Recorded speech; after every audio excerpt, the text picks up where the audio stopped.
ഒരു ദിവസം എത്ര ലിറ്റർ വെള്ളം ഒരാൾ കുടിക്കണം? 2 ലിറ്റർ, 3 ലിറ്റർ, 4 ലിറ്റർ? ഇനി കൂടുതൽ വെള്ളം കുടിച്ച് എന്തെങ്കിലും പ്രശ്നമുണ്ടോ? ഐഡിയലി എല്ലാവരും ഇത്ര ലിറ്റർ വെള്ളം കുടിക്കണം എന്ന് എവിടെയും പറഞ്ഞിട്ടില്ല. സയൻസ് പറയുന്നത് ഒരാൾ എത്ര ലിറ്റർ വെള്ളം കുടിക്കണം എന്നുള്ളത് പല ഫാക്ടേഴ്സിനെ ഡിപ്പെൻഡ് ചെയ്തിട്ടായിരിക്കുന്നത്. അയാളുടെ body weight, climate, activity level, ഇനി എന്തെങ്കിലും മെഡിക്കൽ കണ്ടീഷൻ ഉണ്ടെങ്കിൽ അത്. നോർമലി ഹെൽത്തി ആയിട്ടുള്ള ഒരാൾ 30 to 35 milli per kilogram body weight fluid intake ആണെന്നാണ് സയൻസ് പറയുന്നത്. അതായത് നിങ്ങൾ 60 കിലോഗ്രാം ആണെങ്കിൽ 2 to 2.5 ലിറ്റേഴ്സും 80 കിലോഗ്രാം ആണെങ്കിൽ 2.5 to 3 ലിറ്റേഴ്സും.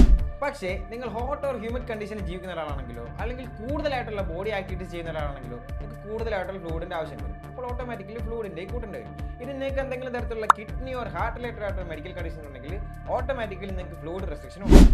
ഇനി നിങ്ങൾ പ്രോപ്പർലി ഹൈഡ്രേറ്റഡ് ആണോ എന്ന് എങ്ങനെ മനസ്സിലാക്കും? സിമ്പിൾ ആയിട്ട് നിങ്ങളുടെ യൂറിൻ അനലൈസ് ചെയ്താൽ മതി. യൂറിൻ പെയിൽ യെല്ലോ ആണെങ്കിൽ നോർമൽ കളറും, ഡാർക്ക് യെല്ലോ ആണെങ്കിൽ ഡീഹൈഡ്രേറ്റഡും, അതുപോലെ തന്നെ ക്രിസ്റ്റൽ ക്ലിയർ ആണെങ്കിൽ ഓവർലി ഹൈഡ്രേറ്റഡ് ആണെന്നാണ് അതിൻ്റെ അർത്ഥം. ഇനി കൂടുതൽ വെള്ളം കുടിച്ചാൽ എന്തെങ്കിലും പ്രശ്നം ഉണ്ടാവുമോ? ഉണ്ടാവും. ഒരു മണിക്കൂറിൽ 1.5 ലിറ്ററിൽ കൂടുതൽ വെള്ളം കുടിച്ചു കഴിഞ്ഞാൽ നമ്മുടെ കിഡ്നിക്ക് ലോഡ് കൂടുകയും നമ്മുടെ ബോഡിയിൽ ഹൈപ്പോനട്രീമിയ അഥവാ സോഡിയം കുറഞ്ഞു പോകുന്ന ഒരു അവസ്ഥയിലേക്ക് പോവുകയും ചെയ്യും. അങ്ങനെ ഹൈപ്പോനട്രീമിയ ഉണ്ടായി കഴിഞ്ഞാൽ നമുക്ക് തലവേദന, കൺഫ്യൂഷൻസ്, സീഷേഴ്സ്, അങ്ങനെ പലതരത്തിലുള്ള പ്രശ്നങ്ങളുണ്ടാവും. സോ എപ്പോഴും കുറേ വെള്ളം കുടിക്കുന്നത് ഒരു പെർമനന്റ് ആയിട്ടുള്ള സൊല്യൂഷൻ അല്ല. എൻ്റെ ക്ലിനിക്കിൽ വരുന്ന പല പേഷ്യൻസും പറയാറുണ്ട്, ഞാൻ രാവിലെ എന്നിട്ട് ആദ്യം ചെയ്യുന്ന കാര്യം 1 ലിറ്റർ വെള്ളം എടുത്ത് കുടിക്കുക എന്നുള്ളതാണ്. സോ ഇങ്ങനെ കുടിക്കുന്നത് നമുക്ക് ഗുണത്തേക്കാളേറെ ദോഷമാണ് ചെയ്യുന്നത്.